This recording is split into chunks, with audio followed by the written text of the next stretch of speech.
Bonsoir et bienvenue sur le plateau du Grand Direct. C'est très heureux de vous retrouver sur les antennes d'Azur TV. Une heure d'infos consacrée à la région Provence-Alpes-Côte d'Azur, un territoire, vous allez le voir à la une ce soir, puisque dans notre région, la circulation du variant indien fait partie des plus élevées.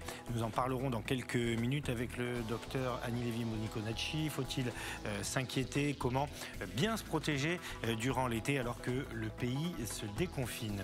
Nous évoquerons également aussi le retour des touristes étrangers. Ça y est, ils sont là. Reportage dans un camping de Martigues et c'est une bonne nouvelle pour les professionnels du secteur. Enfin, une journée rate bleue, c'était à Toulon. Aujourd'hui, des écoliers qui ont pu se familiariser grâce à la Chambre du commerce et de l'industrie avec les questions environnementales, protection de la Méditerranée notamment. Mais avant cela, Grasse et ce détenu qui s'est évadé hier, un détenu emprisonné au centre pénitentiaire de Grasse. Il a profité d'une hospitalisation dans la même ville pour se faire la malle. Il a échappé à la vigilance des policiers en passant par une fenêtre de l'hôpital. Les détails et les informations, le point sur les informations que nous avons ce soir avec Kelly Vargin. Le détenu de 22 ans a été condamné pour vol, violence et trafic de drogue. Il lui restait pourtant moins d'1 an à purger. Il est donc arrivé hier escorté par les surveillants pénitentiaires de la maison d'arrêt de Grasse. Les policiers ont ensuite pris le relais au sein de l'hôpital. Ils l'ont conduit en service de réanimation. Une procédure classique quand il y a tentative de suicide, notamment avec des produits toxiques. Les policiers ont pourtant confirmé qu'il parlait correctement. Il a d'ailleurs demandé à se rendre aux toilettes, menottes toujours au poignet. On lui a apporté un urinoir dans sa chambre. Le détenu a insisté à plusieurs reprises pour fermer la porte. Les policiers ont attendu à l'extérieur et c'est à ce moment-là qu'il a saisi des lingettes avec lesquelles il s'est lubrifié les bras et il a réussi en quelques minutes à retirer ses menottes. Il s'est alors dirigé vers la fenêtre. Il a traversé le filet que vous pouvez voir sur les images de Claudia Olivier et puis il atterrit sur la pelouse en caleçon, pieds nus. Des soignants qui déjeunent à proximité aperçoivent le détenu, un homme sportif d'allure. Il commence à courir à toute vitesse par ce chemin, arrive ici et on soupçonne qu'il a pris ces petits bois pour se dissimuler. On suppose aussi l'aide d'une tierce personne qui l'aurait récupéré.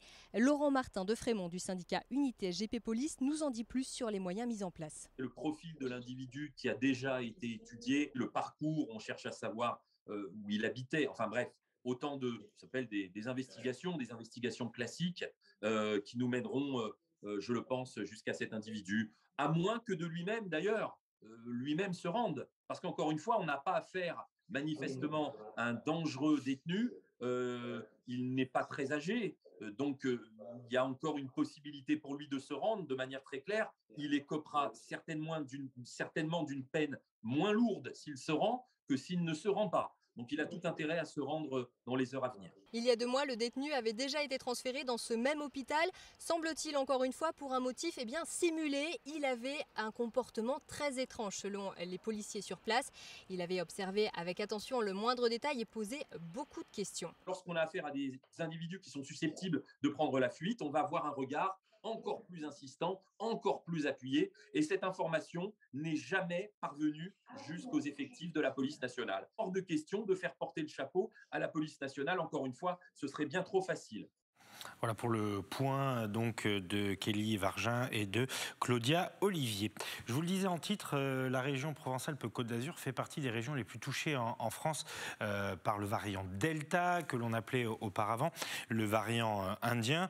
Alors, pas d'affolement néanmoins, puisque 51 cas ont été détectés dans notre région. C'est un peu moins qu'en Nouvelle-Aquitaine, la région qui est très touchée, 85 cas, 52 cas en Île-de-France. Néanmoins, ça pose plusieurs questions. Est-ce que cela veut dire qu'on se dirige vers une 4e vague, puisque le virus est très volatile et très contagieux? Bonsoir, docteur Annie Lévy-Moniconacci. Merci d'être avec nous. Vous exercez à l'hôpital Nord de Marseille. Vous avez fondé le collectif Nord Covid. Et c'est intéressant de vous avoir ce soir, évidemment, pour évoquer ce variant et ses chiffres, mais aussi sur ce qu'on va pouvoir faire cet été pour se prémunir, pour empêcher la diffusion de ce variant. variant, puisque c'est ce que vous faites, vous, depuis un an, hein, avec votre collectif. Alors, certes, pour les quartiers à la base un peu plus populaires, où on a peut-être oublié de déployer la force publique au début de l'épidémie. Mais d'abord, juste un point. Est-ce que ces chiffres-là, ces 51 cas, certes, c'est peu, mais on sait à quelle vitesse il peut se propager, ça vous inquiète ? Alors, bien sûr, ce qui est intéressant, je pense, c'est qu'aujourd'hui, on est sensible à ces informations. Alors que l'année dernière, à la même époque, notre collectif auquel vous faites référence, Nord Covid, avait alerté dès le mois de juillet d'une reprise un petit peu des cas, et malheureusement, personne n'avait donné suite à notre alerte. Et on sait ce qui s'est passé au mois de septembre, octobre après. Donc aujourd'hui, le fait de voir qu'il y a une vigilance qui accompagne justement ces informations, elle est essentielle. Elle est essentielle parce qu'on va pouvoir, je l'espère, mettre en place et renforcer de la prévention à l'endroit où il faut qu'elle le soit. Aujourd'hui, je prends l'exemple de Marseille, les plages ont repris de leur activité, les bus sont pleins. Il faut absolument que l'Agence régionale de santé, avec les associations, hein, notamment Nord Covid, hein, qui continuent à faire un travail extraordinaire au niveau des pieds des immeubles, soit ventilés sur d'autres sites. Il faut absolument pouvoir continuer à dire à la population de faire attention, de se faire vacciner. Et là aussi, on a senti un moindre intérêt à la vaccination depuis une semaine. Ça, je crois que c'est un tort. Alors, justement, tiens, je me permets de vous vacciner. Je me permets de vous avez terminé parce que je veux rebondir là-dessus. J'ai vu une étude qui montrait que, en fait, le vaccin Pfizer double injection est efficace à 88% contre ce variant. Une simple injection fait baisser cette efficacité à 50%. Donc, on l'a dit, il y a un plafond, on l'a dit souvent hein, dans cette émission depuis ces derniers jours, il y a un plafond là, des primo-vaccinations, mais il ne faut pas penser qu'avec une seule injection, on est protégé. Donc il y a un double combat, allez bien vous faire inoculer votre deuxième injection et allez-y si vous ne l'avez pas encore fait pour la première. Complètement, d'autant plus que les chiffres sont là. Concernant le variant qui nous inquiète, le variant Delta, il y a une efficacité de plus de 80% sur ce variant. Donc la vaccination, contrairement à l'année précédente, à la même époque, nous n'avions pas de vaccination. Cette année, nous avons de la vaccination. Toutes les personnes sont en capacité de pouvoir être prises en charge au niveau de la campagne vaccinale. Et donc, je crois que c'est vraiment important de rappeler les gestes barrières, de développer de plus en plus de tests s'il y a nécessité, d'augmenter aussi le travail des biologistes au niveau de la séquence, du séquençage du gène pour connaître la prévalence, la fréquence de ce variant. Et enfin, rappeler que vraiment l'efficacité, c'est la vaccination, alors qu'on est en train de voir une chute de cette vaccination. Comme vous le dites très bien, certains oublient d'aller faire sa deuxième dose, ce qui est vraiment dommage. Et ceux qui n'ont pas été encore vaccinés, c'est le moment de le faire parce qu'aujourd'hui, on a cet outil, on a la possibilité de pouvoir se protéger. Alors, encore une fois, on n'est pas là pour faire du catastrophisme, 51 cas, mais quand on sait que le virus est beaucoup plus contagieux et dans le même temps, on déconfine le pays, vous l'avez rappelé, les plages commencent à se remplir, on peut de nouveau ressortir dans les restaurants, les boîtes de nuit vont rouvrir, on a tendance aussi en été à retrouver sa famille, à être parfois un peu plus négligent dans notre région, il fait beau, il fait chaud, les gens prennent des vacances. Bon, voilà, c'est quand même des éléments qui doivent nous appeler à la vigilance. En gros, on a les vaccins cette année, mais ne faisons pas la même erreur que l'année dernière pour se retrouver avec un pic épidémique en octobre. Vous savez, c'est tout à fait le bon message et vraiment, vous avez dit l'essentiel.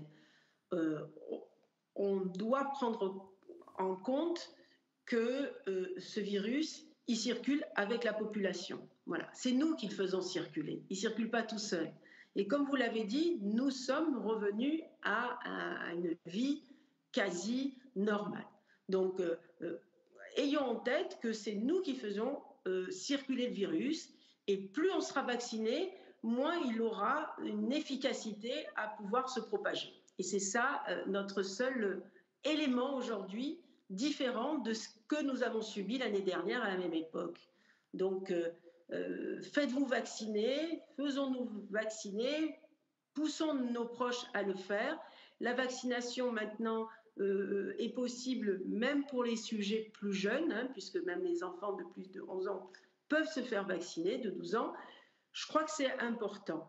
Il faut qu'on ait en tête que c'est une affaire de tous. Et si chacun fait ce qu'il faut, on va pouvoir empêcher, je l'espère, ce virus de se propager. En tout cas, c'est nous qui le faisons se propager. Donc, à nous de faire attention. Puisque vous êtes là, un mot du collectif Nord Covid, on le rappelle, vous exercez à l'hôpital Nord. Vous vous êtes battu pendant 1 an pour qu'on s'occupe des populations, qu'on les dépiste au départ, c'était ça, hein, pour qu'eux aussi puissent se dépister, pour qu'on les équipe de masques. Est-ce qu'aujourd'hui, la distribution du vaccin se fait bien partout sur le territoire marseillais? Est-ce qu'il n'y a pas d'inégalité? Alors, il me semble aujourd'hui qu'on a une belle couverture vaccinale. On a une bonne couverture vaccinale. Moi-même, je suis, comme d'autres bénévoles, au centre de vaccination de l'hôpital Nord. Nous avons vraiment un recrutement important. Et je crois qu'on peut se féliciter de la campagne vaccinale qui a été mise en place. Néanmoins, on sent qu'il y a une diminution du nombre de personnes qui s'inscrivent dans ce centre de vaccination, et donc ça, nous sommes alertés par ça. Deuxième point, le collectif Nord Covid travaille notamment à travers une association qui est Santé Environnement pour tous, qui travaille vraiment main dans la main et aidée par l'Agence régionale de santé qui finance les actions de cette association auprès des plus démunis. Et à travers l'interface que cette association et notre collectif a avec d'autres associations, il y a un travail de terrain qui est mis en place pour la période estivale qui est extraordinaire. Voilà. Actuellement, il y a une action qui se fait dans plusieurs quartiers qui apprend les gestes barrières aux plus jeunes, distribue des masques, rappelle les lieux de vaccination, la nécessité de se faire tester au moindre doute, etc. Donc, ce travail, il me semble qu'il faut qu'il soit déployé aujourd'hui par la préfecture et par l'Agence régionale de santé pour qu'il puisse toucher le plus grand nombre. Marseille est une ville où il y a énormément de touristes, aussi doivent être impliqués dans ces gestes du quotidien. Je crois que Marseille ne doit pas être considérée comme une ville touristique où tout peut se faire et où on a oublié le Covid, pas du tout. Il faut qu'à tous les instants, et la municipalité de la ville, et la préfecture, et l'Agence régionale de santé prennent conscience, et je sais qu'elles l'ont, que la période estivale, c'est un tournant pour qu'on puisse avoir une rentrée de septembre et d'octobre la plus sereine possible. Je ne vous cache pas aussi que les hôpitaux sont prêts en septembre et octobre à voir arriver une nouvelle vague Covid. Donc, voilà, donc ça, c'est quand même un élément important. Attention, ça veut pas dire que ça arrivera, mais évidemment, les équipes autour de vous sont prêtes pour faire face à cette éventuelle 4e vague qu'on aimerait bien éviter. Forcément, ça passe par nous, ça passe par vous, et on verra, puisque vous parliez du brassage et des échanges de population, dans quelques instants, à Martigues, pas très loin de Marseille, que les campings sont pleins et qu'il y a le retour des touristes étrangers. Donc là aussi, une source d'inquiétude peut-être supplémentaire parce qu'évidemment, plus on brasse et on échange, plus on risque de diffuser le virus. Merci beaucoup, docteur Annie Lévy-Mosiconacci. Je rappelle que vous exercez à l'hôpital Nord de Marseille et que vous avez fondé ce collectif Nord Covid. À très bientôt sur les antennes d'Azur TV. Merci. Au revoir. On reste à Marseille, tiens, puisque on va s'intéresser à un problème de saison, également les imprudences en mer, des chiffres qui ne cessent de croître selon la SNSM. C'est eux qui interviennent si en bateau, en jet ski, vous commettez des imprudences au large, des antennes qui sont réparties un peu partout en France et dans notre région. Ce sont des bénévoles qui travaillent à Marseille comme partout ailleurs d'ailleurs, en collaboration avec le bataillon de marins-pompiers. Et c'est un peu un cri d'alarme que lancent les bénévoles. Vous pouvez d'ailleurs les aider grâce à des dons. On voit tout cela avec Cindy Chevaux. 223, c'est le nombre de personnes secourues dans la rade de Marseille en 2020. Un nombre en constante augmentation, c'est ce que constate ce marin-pompier. La cause, l'imprudence des plaisanciers, mais c'est aussi l'une des conséquences de la crise sanitaire. La mer est signe de vacances, donc les gens ont envie de louer un bateau, ont envie d'aller sur la mer.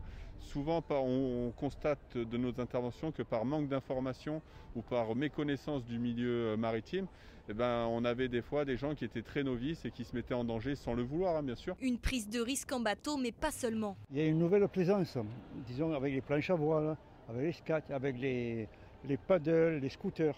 Ils n'ont aucune connaissance de la mer, ils ne prennent pas la météo. Donc on essaie de les sensibiliser, de les motiver. Sensibiliser les nageurs et les plaisanciers est devenue la nouvelle mission des bénévoles de la Société nationale de sauvetage en mer. Et ce, dans un but bien précis. Réduire les opérations de secours qui nécessitent un coût important pour l'entretien et les réparations du bateau. Il faut toujours que la vedette soit opérationnelle, en bon état de marche. Aujourd'hui, nous avons un problème de radar. Un radar, ça coûte 5 000 €. Bon, il faut aller chercher 5 000 €. Afin de poursuivre au mieux les sauvetages en mer, les bénévoles lancent un appel aux dons, une aide indispensable au fonctionnement de la vedette, la bonne mer. À Toulon, on reste dans le milieu maritime, vous le savez, problème de pollution en mer Méditerranée, dans les ports également. Eh bien, la CCI, la Chambre du commerce et de l'industrie du Var, organise aujourd'hui une journée rade bleue pour les écoliers.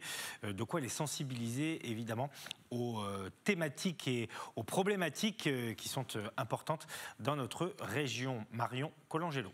Vous avez la mer Méditerranée juste à côté. Et dans la mer Méditerranée, il y a 14% des espèces de poissons mondiales qui sont présentes. La biodiversité, la pollution, l'eau ou encore le recyclage, chacune de ces notions sont liées l'une à l'autre. Voilà tout l'intérêt de cette journée proposée par la Chambre du commerce et de l'industrie du Var aux enfants des écoles primaires de Toulon. Une journée rade bleue pour sensibiliser le jeune public aux enjeux de la préservation de la Méditerranée. J'ai retenu qu'il fallait protéger l'écosystème, qu'il fallait protéger la terre. Si on pêchait trop d'un animal, il y en avait l'autre espèce qui mange cet animal, il meurt, et l'autre. Et ça tue la chaîne alimentaire. Que si, par exemple, un requin il est en voie de disparition, les poissons ils vont commencer à s'agrandir de plus en plus de nombre. À travers plusieurs ateliers, les jeunes Toulonnais ont donc pu appréhender les différents dangers qui menacent notre écosystème. Une mission de la CCI dans le cadre de la certification port propre. On répartit les enfants en petits groupes et ils tournent sur différents ateliers. Donc par exemple, il y avait Olia qui présente le cycle de l'eau, le Cytomate sur le tri des déchets, Cyplastique plutôt sur la pollution plastique en Méditerranée, l'Ifremer sur la restauration écologique et nous, la Chambre de commerce, on propose un stand sur les déchets qu'on retrouve dans les ports. Une action qui s'est également menée mercredi à la Seyne-sur-Mer et ce jeudi à Saint-Mandrier. Allez, direction Martigues, donc nous en parlions avec le docteur Mosi-Konatchi. L'aspect santé, là on va s'intéresser à l'aspect économique et tourisme. Les campings font le plein, évidemment, c'est l'été. L'étau s'est un peu desserré concernant les règles sanitaires. On vous le disait le mois dernier, les touristes étrangers n'étaient pas encore au rendez-vous. Eh bien ça y est, ils sont arrivés. La preuve avec ce reportage de Lucas Licata-Caruso. Les plaques étrangères défilent dans ce camping de Martigues. Néerlandais, belges, allemands, luxembourgeois et même espagnols. Les touristes étrangers ont choisi le sud de la France pour profiter de ce début d'été. Dans le cadre d'un camping, c'est agréable. On n'est pas dans la foule. On essaie d'éviter les grandes masses de personnes. On se sent presque mieux qu'à la maison dans une ville. Ça fait quand même 2 ans qu'on se refrène un petit peu. Là, voilà, on est majoritairement tous vaccinés et avec les 2 doses. Donc là, on s'est dit, voilà, c'est le bon moment. Merci, à mon séjour. Pour cette directrice de camping, l'arrivée de la clientèle étrangère marque le début d'une bonne saison. Tous les signaux sont au vert. On a les cigales, on a le beau temps, on a les interdictions qui sont les 3/4 levées, on a la fréquentation des restaurants qui reprend, on a un climat économique plus serein, donc on se fait moins de soucis pour notre saison, oui. Et puis bon, quand le téléphone sonne sans arrêt, donc ça fait quand même plaisir. Cet été, les professionnels du tourisme attendent 40% de touristes étrangers supplémentaires par rapport à l'an dernier. Belle fréquentation donc dans les campings des Bouches-du-Rhône, belle fréquentation également au Vesubia Mountain Park. C'est ce centre de loisirs spécialisé dans les sports indoor où on peut faire notamment de l'escalade. Le Vesubia Mountain Park dans la vallée de la Vésubie, vous l'aurez compris, un lieu qui a été sinistré pendant le passage de la tempête Alex. Et bien ça y est, les activités ont repris. Il est ouvert depuis quelques jours et c'est Claudia Olivier qui s'est rendue sur place. 8 mois après le passage de la tempête Alex, Annabelle et son fils sont ravis de pouvoir revenir au Vesubia Mountain Park. On s'amuse, on passe un bon moment et puis on laisse tempête Alex de côté. À l'occasion de cette réouverture, l'espace Grimpe Ludique a étoffé son offre. Un plaisir pour Lilou et sa copine qui gardent toujours en tête le traumatisme de la tempête. Ça faisait depuis la tempête, je voulais revenir et maintenant qu'on peut revenir, je suis très contente. Parce qu'à cause de la tempête, on ne pouvait pas, du coup le Vesubia il a été touché. Et ça fait du bien, on peut faire des activités et tout. Côté escalade, Michel retrouve le plaisir de grimper. Pour lui, c'est un moyen de compenser le manque d'accès aux montagnes aux alentours, toujours très marqué par les intempéries. Ici, ça permet de se remettre en jambes, de recommencer à se remettre en forme pour la montagne qu'on espère retrouver bientôt. Pour Thomas, moniteur d'escalade, c'est un vrai plaisir de retrouver le contact avec le public. On avait un grand manque de contact avec les grimpeurs du coin qui revenaient aussi s'entraîner avec nous à la salle. Et puis de travailler, d'avoir cette coupure pendant 8 mois, ça a marqué un petit peu tout le monde en plus de la tempête. Donc ça faisait vraiment du bien à tout le monde de pouvoir revenir travailler dans le centre. Piscine, canyoning ou encore escalade, chaque année le Vesubia, paradis du sport indoor, accueille 70 000 personnes. Mais un problème persiste pour la directrice du parc. Oui, le Vesubia est réouvert, tout est comme avant, mais on a une grosse inquiétude sur les places de stationnement. Le parking, on a perdu les 2/3 du parking qui est situé au-dessus du Vesubia, donc on ne sait pas où les clients vont pouvoir se garer. Donc il faut bien prendre ses précautions en amont de sa venue. Gestes barrières, gel hydroalcoolique, le protocole sanitaire reste en vigueur. Le Vesubia Mountain Park est ouvert tout au long de l'été, de 9h à 20h. Un petit œil sur le calendrier de la Ligue 1. Ça concerne 3 clubs dans notre région. Un calendrier qui a été dévoilé aujourd'hui. Alors, vous ne verrez en infographie que la première journée. Pour vous rendre compte que l'AS Monaco se déplacera le dimanche 8 août sur le terrain du FC Nantes. C'est au milieu là, du tableau. L'Olympique de Marseille jouera son premier match non, l'AS Monaco va accueillir le FC Nantes. L'Olympique de Marseille, de son côté, se déplacera à Montpellier. Et pour l'OGC Nice, le premier rendez-vous de la saison, ce sera face au Stade de Reims le dimanche 8 août. J'ai par contre là, sous les yeux, quelques affiches que vous allez pouvoir cocher sur votre calendrier. Le match OGC Nice-Marseille, par exemple, se déroulera au mois d'août, le dimanche 22, très exactement, enfin le samedi ou le dimanche 22. Le dimanche 19 septembre, le fameux OGC Nice AS Monaco. Et puis le match que tous les Marseillais attendent, le 24 octobre prochain, ce sera au Stade Vélodrome, l'Olympique de Marseille qui affrontera le Paris Saint-Germain. Une saison évidemment qu'on manquera pas de suivre de près. Avant la reprise de la Ligue 1, il y aura les Jeux Olympiques de Tokyo. Tokyo 2020 annulés. Donc ces Jeux Olympiques de Tokyo 2020 vont se dérouler cet été. Et l'équipe de France de voile est actuellement à l'entraînement du côté de Marseille. Marseille qui accueillera ces épreuves-là de voile pour Paris 2024. Et vous allez le voir, un entraînement assez particulier où on utilise des chauffages, comme vous le voyez sur ces images, et aussi des friteuses. C'est un reportage de Valentin Rodriguez. Faire du vélo entouré de 4 chauffages et une friteuse, en plein mois de juin, la scène peut paraître insolite et pourtant c'est une vraie séance d'entraînement. Lily et Alban se préparent pour les Jeux Olympiques de Tokyo cet été. Depuis lundi, les deux jeunes femmes doivent respecter un protocole chaleur pour leur épreuve de voile. Il fait entre 30-35 degrés là-bas avec 80-90% d'humidité. Donc la chaleur puise pas mal d'énergie pour le corps. Donc avant d'aller au Japon et d'arriver un peu étouffé par cette chaleur, on s'entraîne à Marseille dans une salle qu'on surchauffe et là où on met aussi un peu d'humidité pour habituer ce corps à s'adapter et à réguler sa température et à pas monter trop fort en cardio quand on sera sur place.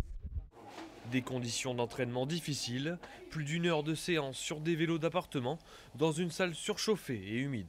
Les premières séances quand même dans le protocole ça a été difficile, pour être tout à fait transparente, on n'a même pas tenu la première séance en entier. Et puis après on voit l'utilité du protocole parce qu'on voit au fur et à mesure des séances que le corps il s'habitue, que le cardio il monte de moins en moins quand on est sur le vélo dans ces conditions. Un protocole encadré par un médecin de l'équipe de France de voile. Pour leur première participation, Lily et Alban veulent arriver dans les meilleures conditions aux Jeux Olympiques avec un seul objectif, la médaille d'or. Petite page culturelle ce soir dans le Grand Direct consacré aux Alpes-Maritimes, il faut bien le dire. On s'intéressera au programme dans le département, dans la deuxième partie de ce Grand Direct. Focus à présent sur ce qui est prévu à Cannes. Une conférence de presse était organisée aujourd'hui, vous allez le voir. Il n'y a pas que le fameux festival. Alexis Ricard. Cet été, il n'y aura pas que le Festival de Cannes. Plus de 80 événements sont prévus. Théâtre, visites, expositions, concerts, rassemblements, animations ou encore ateliers. Et ça démarre dès maintenant. On a prévu 80 événements culturels et événementiels. Enfin, événementiels, c'est pas très joli d'ailleurs.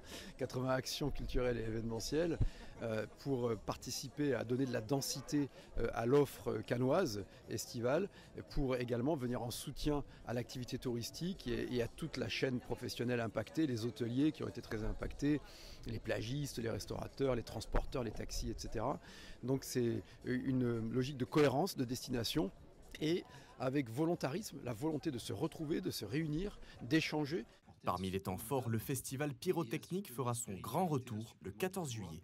Le retour du festival d'art pyrotechnique qui reprendra ses marques dans la baie de Cannes à compter du 14 juillet avec le groupe F hors compétition, des artificiers qu'on est ravis d'avoir parce qu'ils ont su renouveler le genre de l'artifice. Ce sont des gens qui sont très créatifs dans l'innovation et ils ont accepté notre invitation pour ce feu hors compétition du 14 juillet qui s'intitulera Tapis rouge puisque la thématique de tout l'été, de toute la programmation estivale tournera autour du 7e art.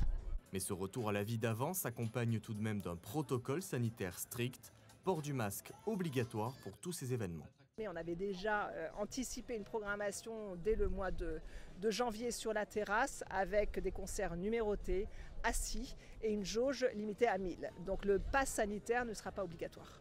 Tous les détails sont à retrouver sur le site de la ville de Cannes. Et pour savoir ce qui vous attend de façon plus large dans les Alpes-Maritimes, rendez-vous dans 20-25 minutes pour la deuxième partie de ce Grand Direct. Deuxième partie qui démarre dans quelques secondes, juste après ça.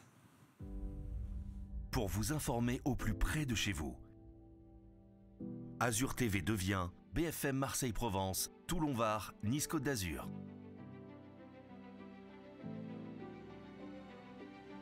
L'info de proximité, l'économie locale, les loisirs, les sports, les transports, les sorties, toute l'actualité, 7 jours sur 7. Toute la journée, des rendez-vous d'information réactualisés en permanence.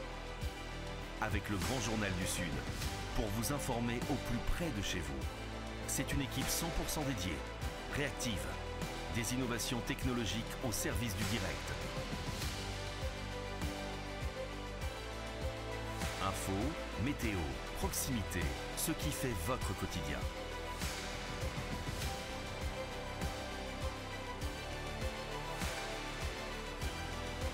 BFM Marseille-Provence, BFM Toulon-Var, BFM Nice-Côte d'Azur.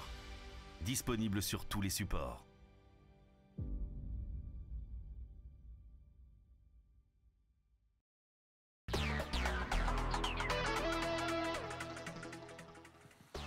Vous regardez le Grand Direct, merci d'être en notre compagnie en cette veille de week-end à la une de ce vendredi soir. Ce détenu emprisonné à la prison de Grasse qui s'est fait la malle, ça s'est passé hier. Il a profité d'une hospitalisation pour s'échapper par une fenêtre.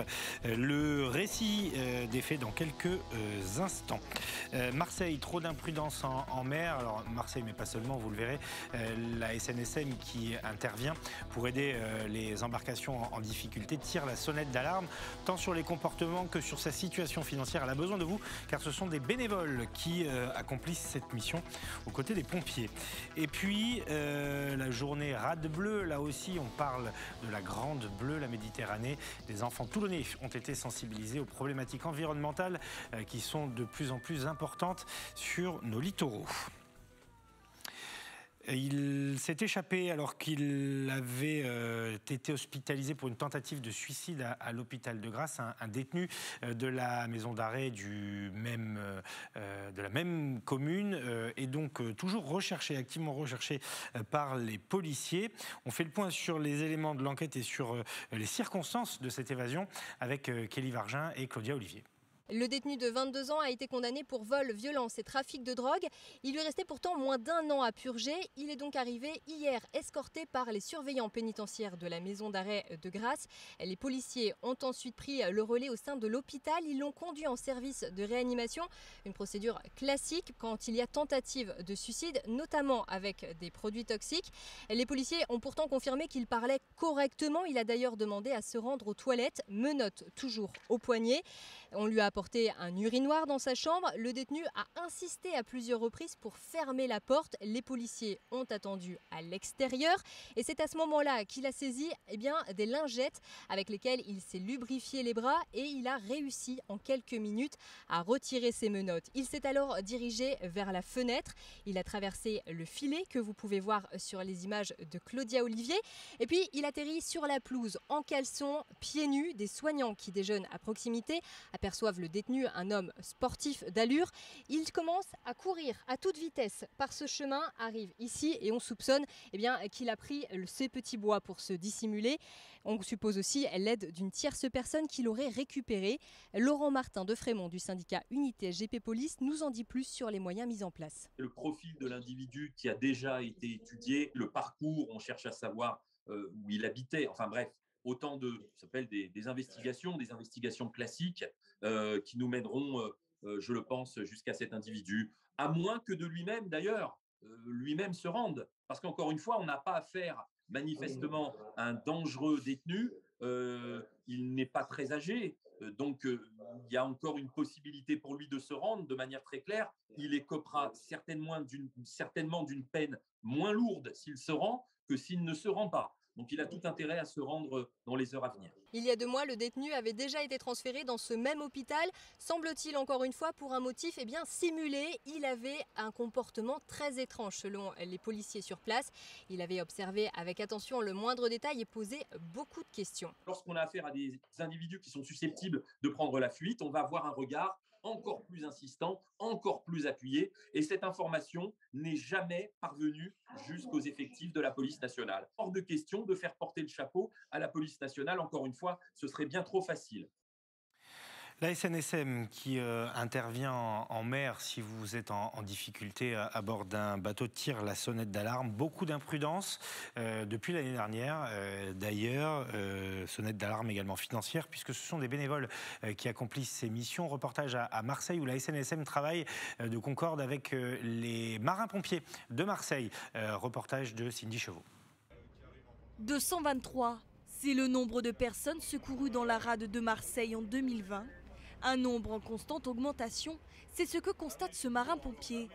La cause, l'imprudence des plaisanciers, mais c'est aussi l'une des conséquences de la crise sanitaire. La mer est signe de vacances, donc les gens ont envie de louer un bateau, ont envie d'aller sur la mer. Souvent, on constate de nos interventions que par manque d'information ou par méconnaissance du milieu maritime, on avait des fois des gens qui étaient très novices et qui se mettaient en danger sans le vouloir, bien sûr. Une prise de risque en bateau, mais pas seulement. Il y a une nouvelle plaisance, disons avec les planches à voile, avec les skates, avec les paddles, les scooters. ils n'ont aucune connaissance de la mer, ils ne prennent pas la météo. Donc on essaie de les sensibiliser, de les motiver. Sensibiliser les nageurs et les plaisanciers est devenu la nouvelle mission des bénévoles de la Société nationale de sauvetage en mer. Et ce, dans un but bien précis. Réduire les opérations de secours qui nécessitent un coût important pour l'entretien et les réparations du bateau. Il faut toujours que la vedette soit opérationnelle, en bon état de marche. Aujourd'hui, nous avons un problème de radar. Un radar, ça coûte 5 000 €. Bon, il faut aller chercher 5 000 €. Afin de poursuivre au mieux les sauvetages en mer, les bénévoles lancent un appel aux dons, une aide indispensable au fonctionnement de la vedette, la bonne mer. La mer, toujours, mais cette fois-ci dans le Var, c'est la même, hein, c'est la mer Méditerranée évidemment. Opération Rade Bleue sous l'égide de la Chambre du commerce et de l'industrie du département. Vous le voyez sur ces images de Marion Colangelo, des écoliers ont pu être sensibilisés aux principales problématiques. Vous avez la mer Méditerranée juste à côté. Et dans la mer Méditerranée, il y a 14% des espèces de poissons mondiales qui sont présentes. La biodiversité, la pollution, l'eau ou encore le recyclage, chacune de ces notions sont liées l'une à l'autre. Voilà tout l'intérêt de cette journée proposée par la Chambre du commerce et de l'industrie du Var aux enfants des écoles primaires de Toulon. Une journée Rade Bleue pour sensibiliser le jeune public aux enjeux de la préservation de la Méditerranée. J'ai retenu qu'il fallait protéger l'écosystème, qu'il fallait protéger la terre. Si on pêchait trop d'un animal, il y en avait l'autre espèce qui mange cet animal, il meurt, et l'autre. Et ça tue la chaîne alimentaire. Que si, par exemple, un requin il est en voie de disparition, les poissons ils vont commencer à s'agrandir de plus en plus de nombre. À travers plusieurs ateliers, les jeunes Toulonnais ont donc pu appréhender les différents dangers qui menacent notre écosystème. Une mission de la CCI dans le cadre de la certification port propre. On répartit les enfants en petits groupes et ils tournent sur différents ateliers. Donc par exemple, il y avait Olia qui présente le cycle de l'eau, le Cytomate sur le tri des déchets, Cyplastique plutôt sur la pollution plastique en Méditerranée, l'Ifremer sur la restauration écologique et nous, la Chambre de commerce, on propose un stand sur les déchets qu'on retrouve dans les ports. Une action qui s'est également menée mercredi à la Seyne-sur-Mer et ce jeudi à Saint-Mandrier.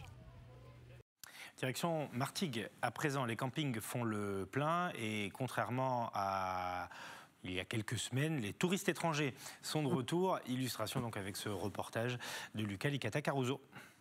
Les plaques étrangères défilent dans ce camping de Martigues. Néerlandais, belges, allemands, luxembourgeois et même espagnols. Les touristes étrangers ont choisi le sud de la France pour profiter de ce début d'été. Dans le cadre d'un camping, c'est agréable. On n'est pas dans la foule. On essaye d'éviter les grandes masses de personnes. On se sent presque mieux qu'à la maison dans une ville. Ça fait quand même 2 ans qu'on se refrène un petit peu. Là, voilà, on est majoritairement tous vaccinés et avec les 2 doses. Donc là, on s'est dit... Voilà, c'est le bon moment. Merci et bon séjour. Pour cette directrice de camping, l'arrivée de la clientèle étrangère marque le début d'une bonne saison. Tous les signaux sont au vert. On a les cigales, on a le beau temps, on a les interdictions qui sont les 3/4 levées, on a la fréquentation des restaurants qui reprend, on a un climat économique plus serein. Donc on se fait moins de soucis pour notre saison, oui. Et puis bon, quand le téléphone sonne sans arrêt, donc ça fait quand même plaisir. Cet été, les professionnels du tourisme attendent 40% de touristes étrangers supplémentaires par rapport à l'an dernier. À Nice, maintenant, cette bonne nouvelle pour les amateurs du quartier Libération. La gare du Sud, la halle gourmande de la gare du Sud rouvre ses portes. L'activité a repris. Il y a principalement des activités de restauration à l'intérieur. Voilà pourquoi le site ne rouvre que maintenant. Je vous propose d'écouter le directeur du site au micro de Sébastien Serrano. C'est un jour très important parce que vous l'attendiez, mais nous on l'attendait aussi énormément. Et le nombre de personnes probablement dans le quartier qui me demandent 100 fois dans la journée quand c'est que vous rouvrez, quand c'est que vous rouvrez, quand c'est que vous rouvrez, c'était quand même très prenant et la pression est montée petit à petit. Et là, c'est vrai qu'on ne pouvait plus attendre. Alors c'est vrai qu'on est en phase test, on va monter en puissance petit à petit. On va essayer d'être agile et de s'adapter à la demande des riverains du quartier parce qu'on renouvelle vraiment complètement le concept par rapport à ce que les gens ont pu connaître en venant à la Gare du Sud les 2 premières années. La halle avait ouvert dans une configuration avec 28 commerces et seulement 400 places assises. Et c'était un petit peu la bagarre pour trouver certaines places, ça pouvait décevoir. Donc nous, on a choisi vraiment de réduire l'offre de restauration qui ne dépassera pas entre 15 et 18 offres. Et on a doublé la capacité d'assises de toute la gare, que ce soit à l'intérieur et à l'extérieur, puisqu'on passe de 450 à 850 places assises, et voire même, mais je ne peux pas trop en dire, quelques surprises, notamment sur l'esplanade sud qui n'est encore pas exploitée, mais qu'on compte bien exploiter en accord avec la mairie. Là, on est dans un mode vraiment festif, populaire et surtout événementiel. Et c'est ça qui va changer beaucoup de choses, je pense, et les gens vont se sentir à l'aise chez eux. Et ils vont avoir un endroit vraiment où se poser et avoir toujours de la fête, de la vie et des choses qui se passent. Et c'est vraiment ce qu'on essaye de donner et on ne veut pas se louper là-dessus. Et c'est pour ça qu'on va commencer crescendo. On ouvre petit à petit, on ramène des offres au fur et à mesure pendant l'été. Après, il va y avoir une phase de travaux où on va malgré tout rester ouvert. Mais la grande inauguration finale, sur le concept final, ce sera au mois de février. Mais on ne pouvait pas attendre février très clairement. Et puis le Vesubia Mountain Park, c'est dans la vallée de la Vésubie, ravagée par le passage de la tempête Alex, a lui aussi rouvert ses portes. Les amateurs de sport indoor sont donc déjà au rendez-vous. Reportage Claudia Olivier. 8 mois après le passage de la tempête Alex, Annabelle et son fils sont ravis de pouvoir revenir au Vesubia Mountain Park. On s'amuse, on passe un bon moment et puis on laisse tempête Alex de côté. À l'occasion de cette réouverture, l'espace Grimpe Ludique a étoffé son offre. Un plaisir pour Lilou et sa copine qui gardent toujours en tête le traumatisme de la tempête. Ça faisait depuis la tempête, je voulais revenir et maintenant qu'on peut revenir, je suis très contente. Parce qu'à cause de la tempête, on ne pouvait pas, du coup le Vesubia a été touché. Et ça fait du bien, on peut faire des activités et tout. Côté escalade, Michel retrouve le plaisir de grimper. Pour lui, c'est un moyen de compenser le manque d'accès aux montagnes aux alentours, toujours très marqué par les intempéries. Ici, ça permet de se remettre en jambes, de recommencer à se remettre en forme pour la montagne qu'on espère retrouver bientôt. Pour Thomas, moniteur d'escalade, c'est un vrai plaisir de retrouver le contact avec le public. On avait un grand manque de contact avec les grimpeurs du coin qui revenaient aussi s'entraîner avec nous à la salle. Et puis de travailler, d'avoir cette coupure pendant 8 mois, ça a marqué un petit peu tout le monde en plus de la tempête. Donc ça faisait vraiment du bien à tout le monde de pouvoir revenir travailler dans le centre. Piscine, canyoning ou encore escalade, chaque année le Vesubia, paradis du sport indoor, accueille 70 000 personnes. Mais un problème persiste pour la directrice du parc. Oui, le Vesubia est réouvert, tout est comme avant, mais on a une grosse inquiétude sur les places de stationnement. Le parking, on a perdu les 2/3 du parking qui est situé au-dessus du Vesubia, donc on ne sait pas où les clients vont pouvoir se garer. Donc il faut bien prendre ses précautions en amont de sa venue. Gestes barrières, gel hydroalcoolique, le protocole sanitaire reste en vigueur. Le Vesubia Mountain Park est ouvert tout au long de l'été, de 9h à 20h. Allez, on se retrouve pour la dernière partie de ce grand direct dans quelques instants. Pour vous informer au plus près de chez vous, Azur TV devient BFM Marseille-Provence, Toulon-Var, Nice-Côte d'Azur.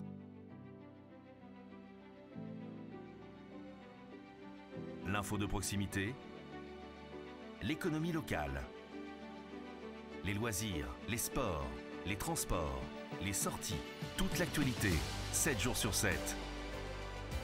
Toute la journée, des rendez-vous d'information réactualisés en permanence. Avec le Grand Journal du Sud, pour vous informer au plus près de chez vous. C'est une équipe 100% dédiée, réactive, des innovations technologiques au service du direct. Info, météo, proximité, ce qui fait votre quotidien.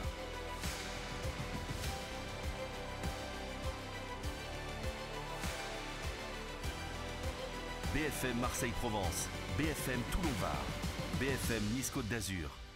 Disponible sur tous les supports.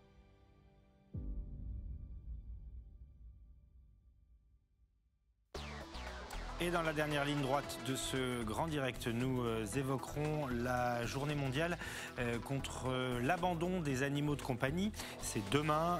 Nous serons avec Laurence Houssa de la SPA de Flyosque dans le Var pour évoquer ce problème qui d'ailleurs est assez important en période estivale. Et puis nous évoquerons aussi l'été culturel dans les Alpes-Maritimes. Présentation du programme, quelques moments forts à noter. C'est le retour en force de la culture, un grand bol d'air aussi pour les artistes. Et puis des JO sous la chaleur, c'est ce qui attend les athlètes à Tokyo. Eh bien, l'équipe de France de voile se prépare à Marseille, justement se prépare à affronter cette chaleur avec des dispositifs rudimentaires, vous allez le voir, mais assez efficaces. Bonsoir Laurence Houssa, merci d'être avec nous ce soir sur les antennes d'Azur TV. Je le disais, la SPA de Flyosque est évidemment mobilisée pour cette journée contre la journée mondiale contre l'abandon des animaux de compagnie. Bon, les chiffres qui concernent l'abandon oscillent entre 50 000 et 100 000 par an, mais de toute façon, ce qu'on peut dire, c'est que c'est un fléau qui, chaque année, eh bien, ne cesse de croître. Oui, bonsoir. Oui, effectivement, là on arrive sur une période un petit peu compliquée au niveau de l'été. On a rentré énormément d'animaux, de chats, de chatons. Si vous voulez quelques chiffres, depuis le 1er mai, on a rentré en abandon 31 chiens et 52 chats et chatons. Oui, évidemment, on imagine que ces chiffres sont de cet ordre-là, parce que si on comptabilise en France sur un an 100 000, ça veut dire que c'est plusieurs centaines par jour. Comment on peut expliquer le phénomène cette année? Est-ce qu'il y a un effet déconfinement? On s'en inquiétait déjà sur les antennes d'Azur TV, les gens qui avaient pris des animaux pour leur tenir compagnie durant le confinement, on s'inquiétait qu'ils puissent ensuite derrière les abandonner, ou les propriétaires de chiens et de chats qui veulent partir en vacances et qui se débarrassent de leurs animaux. Oui, effectivement. Alors c'est vrai qu'au niveau des demandes d'abandon, les excuses, c'est pas forcément les départs en vacances, mais je pense que c'est des excuses un petit peu masquées. Ça va être des allergies, des séparations ou des déménagements. Dernièrement, et par rapport aussi au confinement, là, on a très peu d'adoptions, on a très peu de visites et beaucoup d'entrées, donc ça commence à devenir un petit peu critique. Voilà, parce qu'on parle à l'occasion de la journée mondiale de lutte contre l'abandon, mais on peut coupler ça évidemment à un appel à l'adoption. On peut se rendre dans tous les centres SPA de France, de notre région, pour adopter, et pas forcément d'ailleurs que des chiens et des chats, il y a parfois d'autres animaux à adopter, mais voilà, ça aussi c'est un message qu'on peut évidemment diffuser. Oui, il ne faut pas les oublier parce que malheureusement, là, voilà, c'est très difficile. En plus, c'est une période où il fait très chaud. Ils sont dans les box, les chiens, c'est pas évident. Donc, il faut surtout pas les oublier, effectivement. Je voudrais qu'on regarde ensemble ce petit clip qui a été concocté par la SPA, qui est très bien fait, vraiment bravo. Il s'appelle Very Cat Trip, pour illustrer justement cette lutte contre l'abandon des animaux domestiques. Croquette, poisson. Croquette au poisson. Ouh, ça y est, c'est les vacances. T'es prêt? Wow. Tant d'agitation. Tu vas aider papa? C'est samedi, les gars. Ça va être trop bien. Oh, j'y crois pas. Ils partent en vacances, ils vont m'abandonner comme l'autre famille. Allez, viens mon grisou, c'est l'heure. Je m'attraperai pas. Ah, tu skippes. Tommy, non, pas toi, Tommy. Calme-toi. Comment tu peux me faire ça? Non, pas la cage, pas la cage.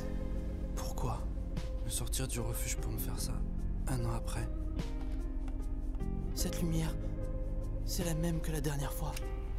Allez, bon débarras, tiens. Il t'abandonne vraiment. Au secours! Au secours!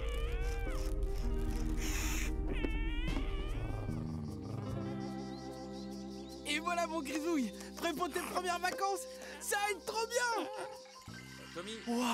Viens chercher ta valise, s'il te plaît. C'est le paradis. Et dire que j'avais peur des départs en vacances. Oh. Qu'est-ce qu'on est bien là, mon grisou. Papa, on va pique-niquer. Plus de 15 000 animaux sont abandonnés et recueillis par la SPA chaque été. Dites non à l'abandon. Faites un don pour les sauver. Rendez-vous sur la-spa.fr.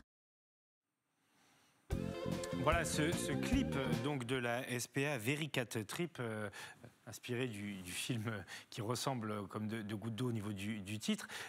Il est bien fait parce que je trouve qu'il insiste sur le côté positif, en fait, d'avoir son animal avec soi en vacances. C'est pas forcément culpabilisant non plus, mais voilà, on assiste au périple de cet animal. Une question, évidemment, ça traumatise un animal de compagnie, l'abandon. Oui. Ils sont très, très touchés quand ils arrivent ici. Les chats particulièrement, ils restent prostrés, certains ne mangent pas, ça prend plusieurs semaines. C'est vraiment un gros traumatisme, que ce soit pour les chiens ou les chats. Donc il y a toujours des solutions. Pour soit amener son animal en vacances, hein, on cherche des endroits où on peut, où les animaux sont acceptés. Sinon, il y a aussi les pensions. Il est possible de faire venir des dog-sitters ou des pet-sitters à domicile, ou voire avec des voisins ou de la famille. On peut toujours trouver une solution pour son animal de compagnie pour partir en vacances, oui. Et vous l'avez dit, d'autant qu'aujourd'hui, on en parlait dans ce grand direct à Nice, par exemple, il y a 2 plages où on peut aller se baigner avec ces animaux de compagnie. Dans les hôtels, on les accepte de plus en plus. Ça fait vraiment partie du package dans les villes aujourd'hui qui sont très touristiques. On accueille les animaux de plus en plus. Donc voilà, on peut en quelques clics trouver une destination tout à fait compatible. On peut trouver des solutions, tout à fait. Et je souhaiterais aussi parler de la surpopulation des chats et des chatons qui arrivent chaque jour. Là, c'est vraiment très, très difficile pour tous les refuges. Et c'est vraiment très important de penser à faire stériliser ces animaux pour éviter la surpopulation comme chaque année. Oui, voilà, c'est aussi un message qu'il faut faire parler. Je vous libère dans quelques instants. Juste le temps de parler un peu des animaux que vous avez. Alors, les chiens, les chats, il y a d'autres animaux qui sont abandonnés. Les nacs, par exemple, les nouveaux animaux de compagnie, vous en avez aussi ?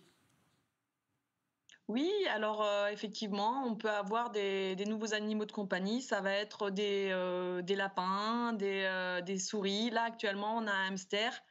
La dame n'a pas pu l'amener avec elle parce qu'elle partait à l'étranger. Le transport en avion était un petit peu compliqué.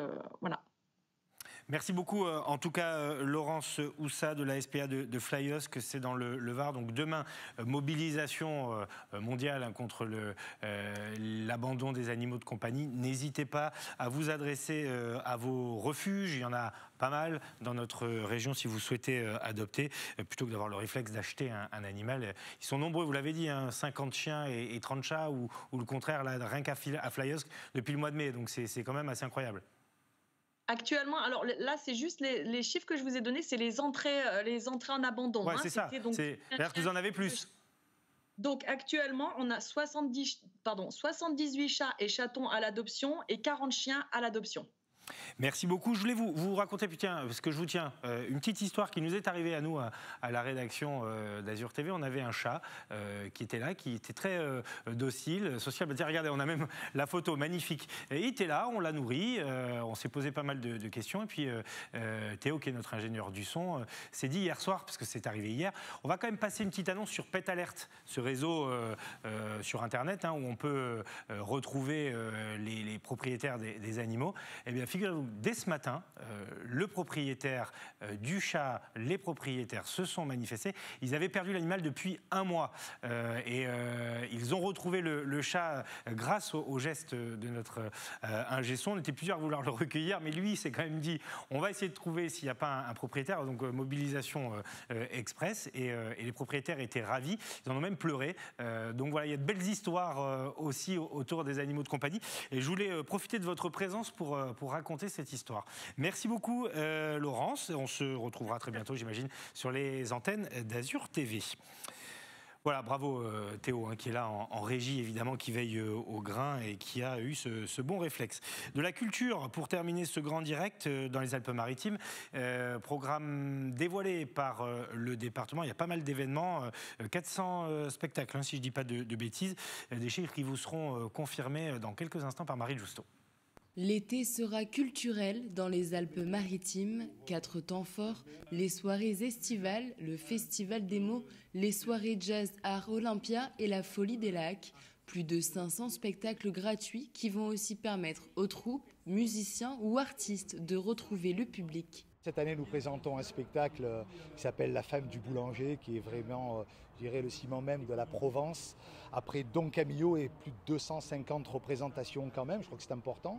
C'est une grosse compagnie que nous avons. Cette année, nous présentons La femme du boulanger. Nous revenons à nos premières amours, c'est-à-dire la Provence, Pagnol, les cigales, la chaleur, bref, tout ce qui comporte les Alpes-Maritimes et ce département magnifique. On démocratise la culture et on va directement dans les villages, dans les cœurs de villages où ces petits villages n'auraient pas peut-être les moyens de s'offrir des spectacles de cette envergure, parce que je crois qu'il y a plus de 400 spectacles et de très bonnes factures, de très grands professionnels qui viennent se produire ici, et c'est formidable pour tous les maralpins en tout cas. Ça fait du bien déjà, pour faire de la musique, on retrouve un peu nos libertés et puis c'est surtout qu'on découvre certains villages qu'on n'a pas vus depuis des mois et des mois. Bien sûr, la crise sanitaire a fait qu'on ne pouvait pas s'exprimer en tant que musicien, en tant que chanteur. Et je pense que cette liberté-là, c'est très très important, parce que je ne vous cache pas qu'un an et demi sans chanter devant les gens et de s'introvertir, c'était très difficile, très difficile. Du bleu des rivages au blanc des... Nouveauté cette année, le projet solidaire Nos Vallées, un titre hommage aux victimes de la tempête Alex et une tournée pour l'été. Plusieurs dates sont déjà fixées. Informations sur le site soirée-estival.département06.fr. Ensemble reconstruire, orphelin mais debout. Il n'y a plus d'arrière, il y a juste un pays. Il nous reste une terre qui nous unit. Et on avait le choix de finir cette émission soit en chanson, comme vous l'avez entendu, soit en transpirant un peu. Et bien, c'est la deuxième option que nous avons retenue. C'est bientôt les Jeux Olympiques de Tokyo. L'équipe de France de voile est en pleine préparation à Marseille, la cité phocéenne qui accueillera d'ailleurs les épreuves de voile à l'occasion des JO de Paris 2024. Et vous le voyez sur ces images, des chauffages, des friteuses pour les préparer aux conditions extrêmes du pays. Et bien, ce n'est pas pour manger, hein, évidemment, mais plutôt pour affronter la chaleur. Reportage de Valentin Rodriguez. Faire du vélo entouré de 4 chauffages et une friteuse, en plein mois de juin, la scène peut paraître insolite et pourtant c'est une vraie séance d'entraînement. Lily et Alban se préparent pour les Jeux Olympiques de Tokyo cet été. Depuis lundi, les deux jeunes femmes doivent respecter un protocole chaleur pour leur épreuve de voile. Il fait entre 30-35 degrés là-bas avec 80-90% d'humidité. Donc la chaleur puise pas mal d'énergie pour le corps. Donc avant d'aller au Japon et d'arriver un peu étouffé par cette chaleur, on s'entraîne à Marseille dans une salle qu'on surchauffe et là où on met aussi un peu d'humidité pour habituer ce corps à s'adapter et à réguler sa température et à ne pas monter trop fort en cardio quand on sera sur place.